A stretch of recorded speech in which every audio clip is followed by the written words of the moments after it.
Hello, good morning. आज अपन जो है पार्ट 2 देखेंगे, why do we fall ill का, है ना।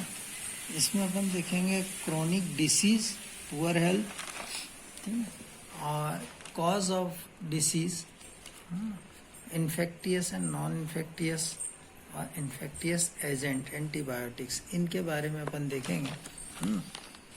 तो सबसे पहले आता है chronic disease and poor health.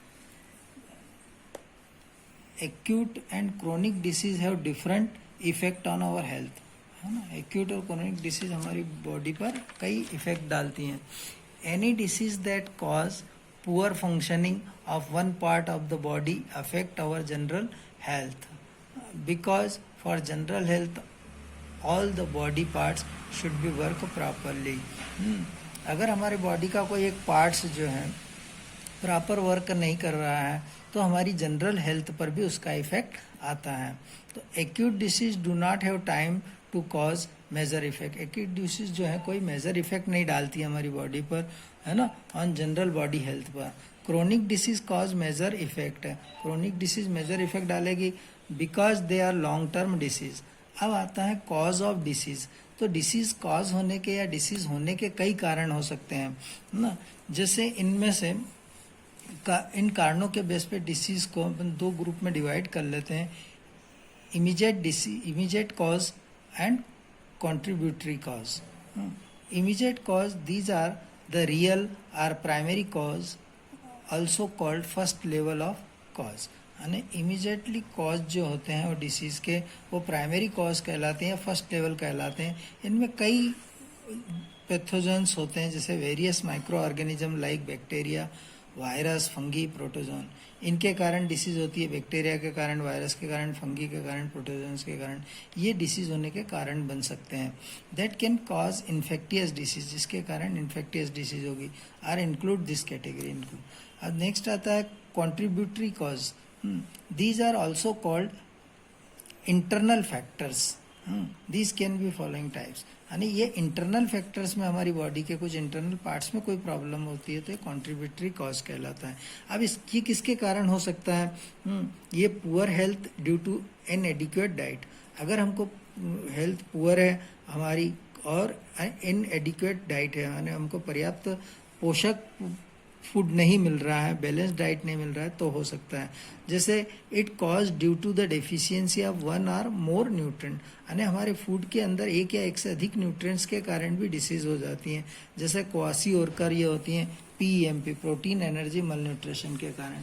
ऐसे ही जेनेटिक डिसऑर्डर, अगर हमारे जीन्स के अंदर कोई डिफेक्ट आ रहा है तो उसके कारण डिसीज हो जाती है। These are present since birth and pass down from the parents to offspring, यानी माता पिता से बच्चों में ये आती है डिसीज, तो जेनेटिक डिसऑर्डर कहलाती हैं। Lack of public service or poor economic condition, अगर पब्लिक सर्विस में हम और हमारी इकोनॉमिक कंडीशन ठीक नहीं है, पुअर्टी आ रही है, तो भी ये कंट्रीब्यूट होंगी किसके अंदर? डिसीज कॉजिंग के अंदर, तो भी हमारे को डिसीज कॉज होंगी। अब आता है next portion, infectious and non infectious disease. Immediate cause of disease belong to two distinct types. Immediate cause disease जो डिस्टिंक्ट टाइप्स में अपन डिवाइड करते हैं उसको। One group of disease is caused by the infectious agent. कुछ infectious agent होंगे, जैसे like microorganism है, with spread of these microbes disease cause by them also spread, hence these disease are known as infectious. माने एक person से दूसरे person में transfer होने वाली डिसीज, है ना, इसको हम इन्फेक्टियस डिसीज भी बोल सकते हैं, कम्युनिकेबल डिसीज भी बोल सकते हैं। ये एजेंट के थ्रू होती हैं, जैसे कॉमन कोल्ड डिसीज हुई, वायरस के थ्रू होती है, राइनो वायरस। निमोनिया है, ये बैक्टीरिया के कारण होता है, जैसे डिप्लोकोकस निमोनी बैक्टीरिया। ट्यूबरकुलोसिस, ये टीबी जिसको हम बोलते हैं, ये माइकोबैक्टीरियम ट्यूबरकुलोसिस के द्वारा होती है। तो ये सब बैक्टीरिया वगैरह और वायरस वगैरह एजेंट होते हैं जो डिसीज कॉज करते हैं। तो पहले ग्रुप में इन्फेक्टियस डिसीज में होता है। Second, these disease which do not spread from infected person to healthy person. अगर इन्फेक्टेड पर्सन से हेल्थी पर्सन में ट्रांसफर डिसीज नहीं होती है तो ऐसी डिसीज कहलाएंगे नॉन इन्फेक्टियस डिसीज और नॉन कम्युनिकेबल डिसीज। कौन सी हो सकती है? कैंसर हो सकती है, ब्लड प्रेशर हो सकता है, ये नॉन कम्युनिकेबल डिसीज है, मतलब एक पर्सन से दूसरे पर्सन में ट्रांसफर नहीं होती। अब आता है इन सब डिसीज के लिए एजेंट कौन है। तो इन्फेक्टियस डिसीज के लिए एजेंट कौन है? The unicellular or multicellular organism that cause the infections are called infectious agent. यानी यूनिसेलुलर और मल्टीसेलुलर ऑर्गेनिज्म हो जिसके कारण इन्फेक्शंस होता हो तो उसको हम बोलते हैं इन्फेक्टियस एजेंट, है ना। These disease causing organism are also called pathogen. और जो डिसीज कॉजिंग ऑर्गेनिज्म जैसे बैक्टीरिया, वायरस है, उनको अपन क्या बोलते हैं? पैथोजन। तो एग्जाम्पल वायरस है, बैक्टीरिया है, फंगी है, प्रोटोजोन्स, ये सब पैथोजन्स होते हैं जो डिसीज कॉज करते हैं। अब आता है एंटीबायोटिक्स क्या होते हैं। These are the chemical substance produced mainly by microorganism। ऐसे केमिकल सब्सटेंस जो माइक्रो ऑर्गेनिज्म से ऑब्टेन किए जाते हैं जैसे बैक्टीरिया या फंगिस है, एट लो कॉन्सेंट्रेशन और कम मात्रा में। They have the ability to inhibit the growth of other microorganism, जो दूसरे माइक्रो ऑर्गेनिज्म की ग्रोथ को क्या कर देते हैं? रोक देते हैं, जिसके कारण हम डिसीज से प्रिवेंट कर सकते हैं। तो इसे सब्सटेंस को, इन माइक्रो ऑर्गेनिजम्स को ही हम क्या बोलते हैं? Called antibiotics. जैसे एग्जाम्पल पेनिसिलिन, है ना, ये एक फंगस से ऑब्टेन करते हैं। तो यहाँ अपन ने ये पूरा why do we fall ill का पहला पार्ट देखा था।